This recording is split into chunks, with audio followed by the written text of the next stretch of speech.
উপযুক্ত জায়গায় অনুপযুক্ত ব্যক্তি চলে গেলে যা হয় আমরা সেটা দেখতে পেরেছি। তারা ইনকিলাব জিন্দাবাদ বলে, তারা কোথাও বাংলাদেশ জিন্দাবাদ বলে না কেন? দেখবেন তারা জাতীয় সংগীতের সময় দাঁড়ালো না। এই রাষ্ট্রপতি যখন রাষ্ট্রপতি তখন তার কাছ থেকে রেফারেন্স নিয়ে অন্তর্বর্তী সরকার তৈরি করে সেই অন্তর্বর্তী সরকারের উপদেষ্টা হয়েছেন, রাষ্ট্রপতির কাছে গিয়ে তারা শপথ নিয়েছেন পরে, এবং দুজন আলাদা তার পাশে দাঁড়িয়ে শপথ নিয়েছেন, নাহিদ এবং আসিফ মাহমুদ সজীব। তখন তারা রাষ্ট্রপতিকে দোষর বলেন নাই, খারাপ বলেন নাই, রাষ্ট্রপতিকে বের হয়ে যেতে বলেন নাই, হ্যাঁ, গেট আউট বলেন নাই। কিন্তু এখন তারা সংসদে যাওয়ার পরে ওখান থেকে রাষ্ট্রপতিকে বের করে দিতে চান, কিন্তু রাষ্ট্রপতি ওখানে হাজির হয়েছেন সাংবিধানিক দায়িত্ব পালন করার জন্য।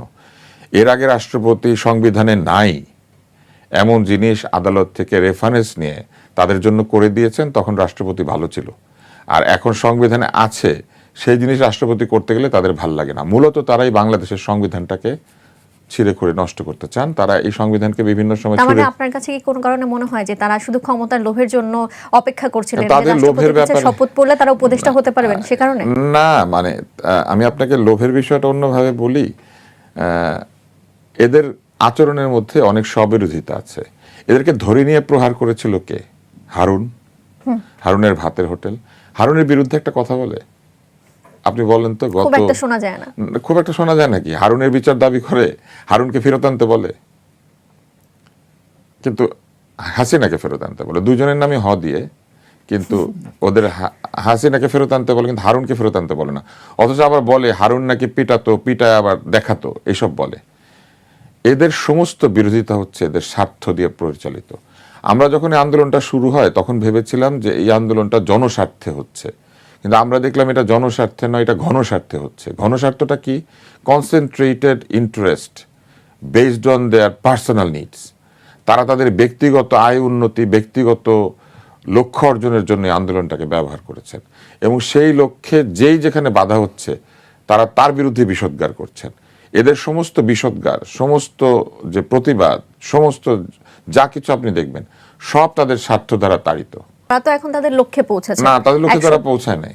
এক সময় তারা উপদেষ্টা ছিলেন, এখন নির্বাচনের পর একজন এমপি হয়েছেন, তারপরেও রাষ্ট্রপতি বিরোধিতা কেন করছেন বলে মনে হয়? না না, তারা তাদের লক্ষ্যে পৌঁছান নাই দেখে বিরোধিতা করছেন। তাদের লক্ষ্য তো এই রাষ্ট্রটাকে বিকল করে দেওয়া, এই রাষ্ট্র অচল করে, এই রাষ্ট্র চলবে না, এই রাষ্ট্র বাতিল করা, এই রাষ্ট্র বাতিল করে তাদের মনের খুশি মতো সেই রাষ্ট্র তৈরি করা, যেই রাষ্ট্রে তাদের ইচ্ছা মতো সবকিছু হবে। কারণ আপনি দেখেন তারা সংবিধান মানে না, আইন মানতে চায় না, সাংবিধানিকভাবে যেসব দায় দায়িত্ব সেগুলোকে সমালোচনা করে। যে সংসদে তারা গিয়েছে, যে সংবিধানের অধীনে, বলে এই সংসদ মানে এইভাবে হবে না, আরেকটা সংসদ করে কনস্টিটিউশন বদলাতে হবে। সমস্ত চিন্তা হচ্ছে সংবিধানটা বদল করা, কারণ এই সংবিধানটা হচ্ছে আমাদের মুক্তিযুদ্ধের মধ্য দিয়ে এসেছে।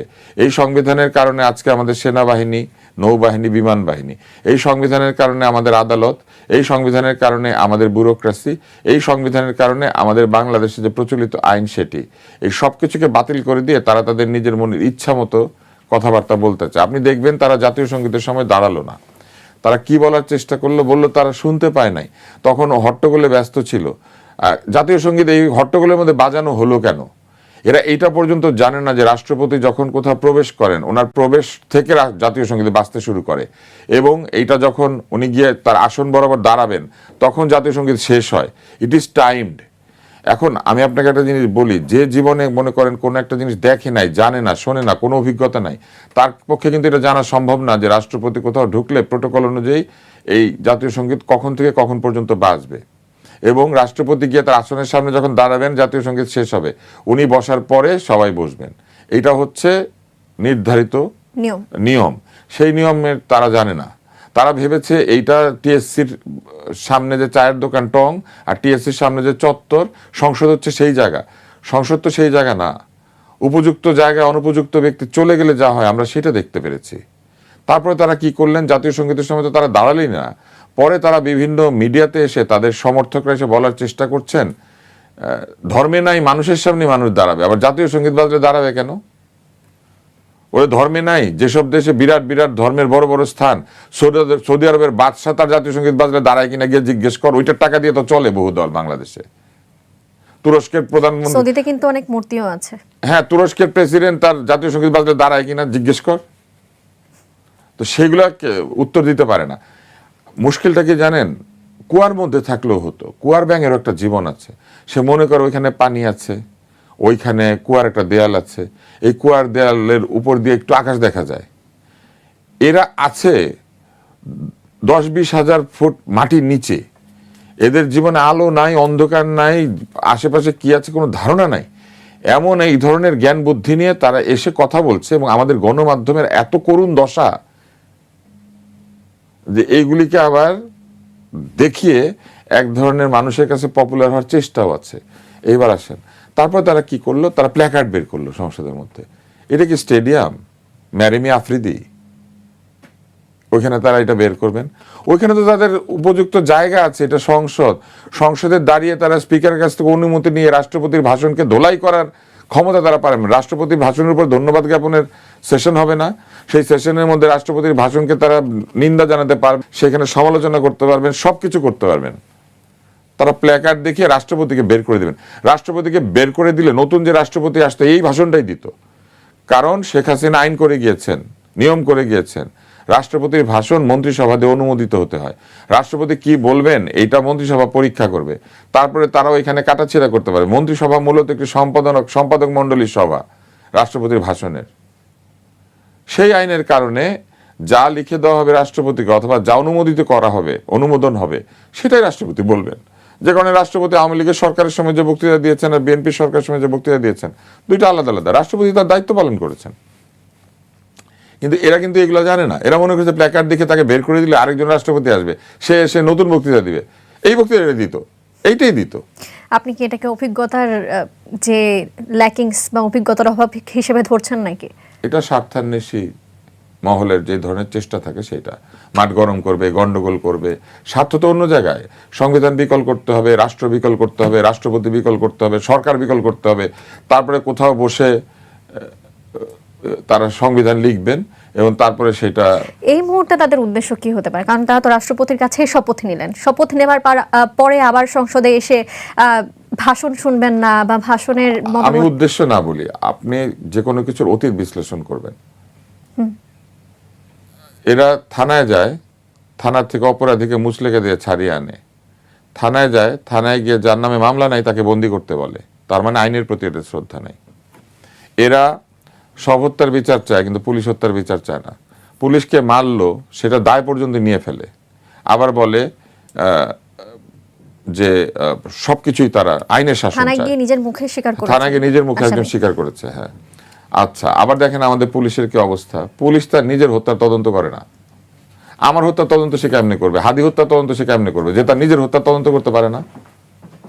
এইবার দেখেন এরকম একটা অবস্থা কিন্তু এখন খুবই করুণ। পুলিশের কিনা আলাপ না করি, কিন্তু তারা পুলিশকে কার্যকরভাবে বিকল করার চেষ্টা করেছে, তাই না?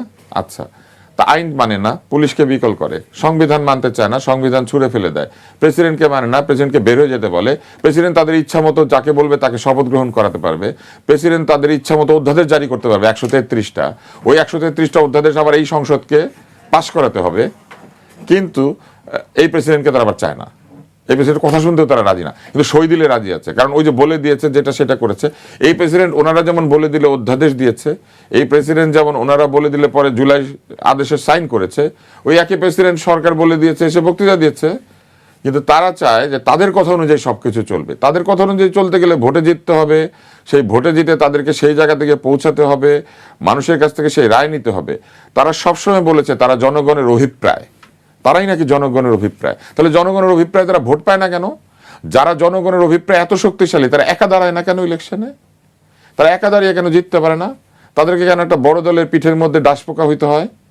এবং এই জোট করবার কারণে কিন্তু অনেকেই তাদের কাছ থেকে সরে গেছেন, বা তাদের যে ভোট ব্যাংকের কথা বলা হয়েছিল সেই ভোট ব্যাংক কিন্তু অনেকটাই নিচে চলে এসেছে।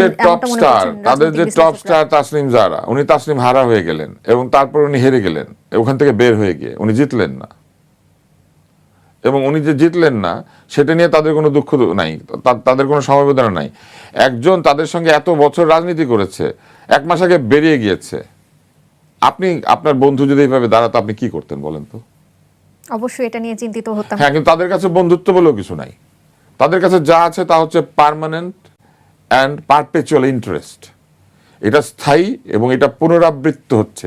স্বার্থ ছাড়া তাদের কাছে কিচ্ছু নাই। তারা না কোটা আন্দোলন করেছিল। কোটা আন্দোলন করেছিল কেন? বাংলাদেশের মানুষেরা, ছাত্ররা সরকারি চাকরিতে কোটাবিহীনভাবে যাবে, গেলে তারা মেধা পাবে। 133টা অধ্যাদেশের মধ্যে তারা কোটা বাতিল করার অধ্যাদেশ জারি করেছিল। আপনি সেটা তারা বললেই কোর্টে ভালো হয়। গিয়েছিল, কোর্টে গিয়ে কোটা বাতিল করানোর জন্য তারা কিছু বলেছিল? বাংলাদেশে কোটা তারা বাতিল করানোর চেষ্টা করেছিল না, তারা নিজেদের জন্য কোটা ইস্যু করিয়েছে। তারা বলেছে মুক্তিযোদ্ধারা কোটা নিতে পারবে না, কিন্তু জুলাই যোদ্ধারা কোটা নিতে পারবে। মুক্তিযোদ্ধাদের নাতিপুতিরা পাবে না, কিন্তু তাদের ভাই বোনেরা পাবে। এবং বিভিন্ন জায়গায় নিয়োগও দেওয়া হয়েছে এর ভিত্তিতে। বিভিন্ন জায়গায় নিয়োগ দেওয়া হয়েছে। আপনি বলেন, একজনকে পুড়িয়ে মারা হয়েছে, রাষ্ট্র তাকে ক্ষতিপূরণ দিয়েছে? দীপুকে পুড়িয়ে মারা হয়েছে না? জি। হ্যাঁ, একজনের হত্যা হলে রাষ্ট্র তাকে ফ্ল্যাট, বাড়ি, গাড়ি, চাকরি, তার আত্মীয় স্বজন সবাইকে দেখতে শুরু করে। আরেকজন হত্যা করা হলে তাকে রাষ্ট্র কিছুই দেখে না। এটা কি তাদের যে সমতা ভিত্তিক সমাজ, বৈষম্যহীন সমাজ, সেই সমাজের পরিচয়? তারা না বলেছিল বাংলাদেশের সব নাগরিক সমান? তারা না গ্রাফিটি এঁকেছিল, যে গ্রাফিটির মধ্যে ছিল যে বাংলাদেশের হিন্দু, মুসলিম, বৌদ্ধ, খ্রিস্টান সব সমান? তারা না বলেছিল এইখানে পাহাড়ি, সমতল সব সমান? বলেন তো, গত 133টা অধ্যাদেশের মধ্যে পাহাড়িদের জীবনযাপনকে উন্নত করার জন্য তারা কি করেছে? সর্বমিত্রকে নিয়ে এসে হাতে একটা লাঠি ধরিয়ে দিয়েছে। সেটি নিয়ে বেশ আলোচনাও ছিল। হ্যাঁ, তারা সর্বমিত্রকে তাদের মতো বানিয়ে ফেলছে। কিন্তু তারা তারা আপনি আমাকে আরেকটা জিনিস বলেন তো, তারা এত জায়গায় গিয়েছে, তারা পাহাড়ে খাগড়াছড়িতে কিন্তু এনসিপি থেকে একযোগে অনেকে বের হয়ে এসেছে। কেন বেরিয়ে গেছে আপনার কি মনে হয়? 185 আমি এনসিপির বিরুদ্ধে কিছু বলছি না, আমি কিন্তু অ্যাজ এ হোল এই পুরো আচরণটা নিয়ে কথা বলছি। এবং আপনি দেখেন, তারা ওয়াকআউট করেছে। এই ওয়াকআউট তারা করেছে কিসের ভিত্তিতে? কেন ওয়াকআউট করলো? রাষ্ট্রপতির ভাষণ আমরা শুনবো না। যে রাষ্ট্রপতির কাছ থেকে তোমরা শপথ নিতে পারলা, সাথে দাঁড়িয়ে ছবি তুলতে পারলা, তার ভাষণ তোমরা শুনতে রাজি না কেন? এই ভাষণটা কি রাষ্ট্রপতির ভাষণ না, কিন্তু এটা বিএনপির সরকারের একটা দৃষ্টিভঙ্গি। তারা কিন্তু আসলে এই ভাষণটা শুনতে চায় না, মানে তারা সরকারি দলের ভাষণটা তারা শুনতে চায় নাই। সরকারি দল যা বলতে চেয়েছে সেটা তারা শুনবে না। অথচ আবার সরকারি দলের আনা শোক প্রস্তাবে নিজের নেতাদের নাম ঢোকানোর জন্য তারা অস্থির আছে। যে সরকারি দলের ভাষণ তোমাদের পছন্দ হয় না, সেই সরকারি দলের শোক প্রস্তাবে তোমাদের নাম কেন তোমাদের দরকার হয়? আর সেই শোক প্রস্তাব কি দলমত নির্বিশেষে তোমরা চিন্তা করেছিলে? না। তারা তাদেরকে হাঁটুর বয়স বললে রেগে যায়, কিন্তু তারা ভুলে যায় যে আমাকে বলা হয়েছিল, যে যে কথা বলছিল শরীফ ওসমান হাদি, সে রসিকতা করে আমাকে বলেছিল আমি তো আপনার হাঁটুর বয়সী, সেই কারণে আমিও তাকে রসিকতা করেই কথাটা বলেছিলাম। এরা হচ্ছে এইরকম ভাগ করে জিনিসপত্রকে দেখিয়ে মানুষের ওপিনিয়ন তৈরি করার, কনসেন্ট ম্যানুফ্যাকচার করার চেষ্টা করে। তারা মূলত তাদের পক্ষে জনমত তৈরি করার জন্য তথ্য বিকৃত করে, তারা সত্য বিকৃত করে।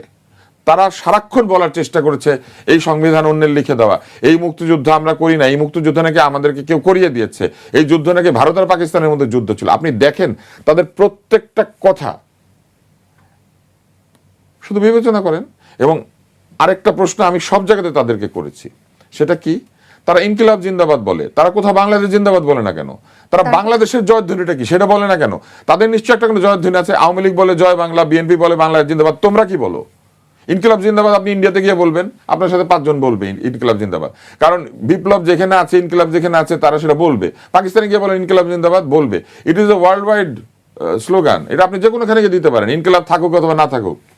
আমার দেশের জয়ধ্বনি আমার দেশে বসে তারা কোনোদিন দেয়, কোনো বক্তৃতার পরে বলে? তারা ব্যস্ত থাকে বঙ্গবন্ধু 7ই মার্চের ভাষণের পরে পাকিস্তান জিন্দাবাদ বলছিল নাকি জয় বাংলা বলছিল? তুমি কি বলো? তুমি কোনটা বলো? ইনকিলাবের পরে কি বলো? বাংলাদেশ জিন্দাবাদ বলো? বাংলাদেশ নাই কেন তোমাদের বক্তৃতার